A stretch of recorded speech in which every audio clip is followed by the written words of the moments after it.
নমস্কার বন্ধুরা, আপনারা সকলে কেমন আছেন? আশা করি ভালো আছেন। আপনারা দেখছেন এম কৃষি এবং আপনাদের সঙ্গে আমি রয়েছি এম অমৃত সরকার রবি। আজকে আমি আপনাদেরকে দেখাবো কিভাবে আপনারা শুধু লাউয়ের গাছ থেকে লাউ আর লাউ পাবেন।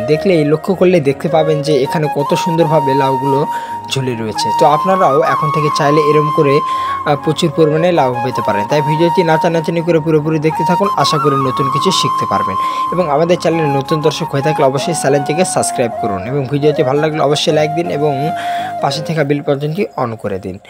আর কোনো কিছু জানার থাকলে অবশ্যই আপনারা কমেন্টের মাধ্যমে জানাতে পারেন। তো দেখতেই পাচ্ছেন আমাদের এখানে কত সুন্দরভাবে লাউগুলো ধরেছে। তো আপনারাও এরকম করে এখন থেকে চাইলেই ধরায় নিতে পারেন। তো এই ভিডিওটি পুরোপুরি দেখুন, আশা করি ভালো লাগবে। তো লাউগুলো পচে যাওয়ার দুইটি কারণ থাকে, একটি পরাগায়ন না হওয়া এবং আরেকটি যদি পোকায় ছিদ্র করে। তো অবশ্যই আপনারা এই দুইটা যদি নিয়ন্ত্রণ করতে পারেন তাহলে এই লাউগুলো আপনারাও এরকম করে প্রচুর পরিমাণে ধরে নিতে পারবেন। তো আমি আপনাদেরকে আজকে দেখিয়ে দেব, এই লাইয়ের পরাগায়ন করাটাও আপনাদেরকে শিখিয়ে দেব। তো আপনারা এই লাইয়ের মাছি পোকাটা বেশি পড়ে, মাছি পোকায় এখানে ছিদ্র করে, যার কারণে এখানে ডিম পাড়ে এবং এখান থেকে ফলটি পচে নষ্ট হয়ে যায়। তো অবশ্যই আপনাদের এটা নিয়ন্ত্রণ করতে হবে এবং সেই সাথে আরেকটি বিষয়, যদি পরাগায়ন না হয় তাহলে লাউগুলো পচে নষ্ট হয়ে যায় এবং যার কারণে আপনারা ফল তেমনভাবে দেখতে পান না।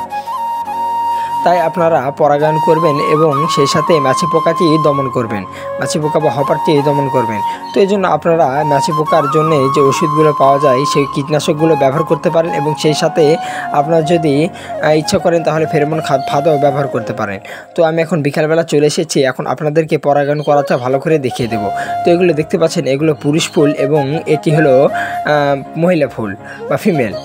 তো দেখতে পাচ্ছেন যেটি লাউ সহকারে রয়েছে সেটি হলো মহিলা ফুল বা ফিমেল এবং যেটি দেখবেন শুধু ফুলই রয়েছে, এর সাথে শুধুমাত্র পুষ্পমঞ্জুরিটা রয়েছে, এটি হলো পুরুষ ফুল।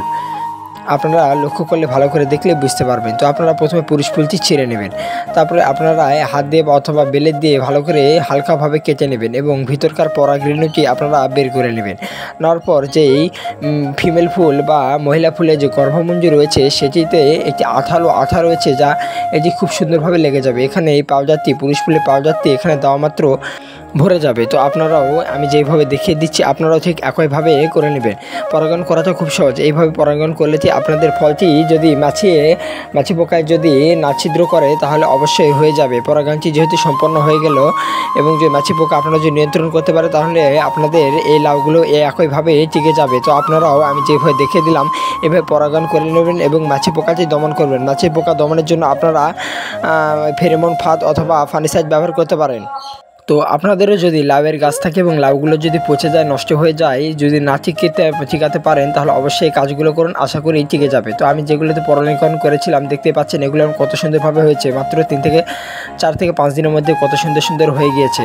সাধারণত পরাগায়নের 10 থেকে 15 দিনের মধ্যে বাজারজাতের উপযোগী হয়। তো ভিডিওটি থেকে আপনারা যদি একটু হলেও কিছু জানতে পারেন, একটু হলেও যদি কিছু শিখতে পারেন তাহলে অবশ্যই ভিডিওটি একটি লাইক দিন এবং আমাদের চ্যানেল নতুন দর্শক হয়ে থাকলে অবশ্যই চ্যানেলটিকে সাবস্ক্রাইব করুন। ধৈর্য ধরে কষ্ট করে ভিডিওটি দেখার জন্য অসংখ্য ধন্যবাদ। Thanks for watching this is video.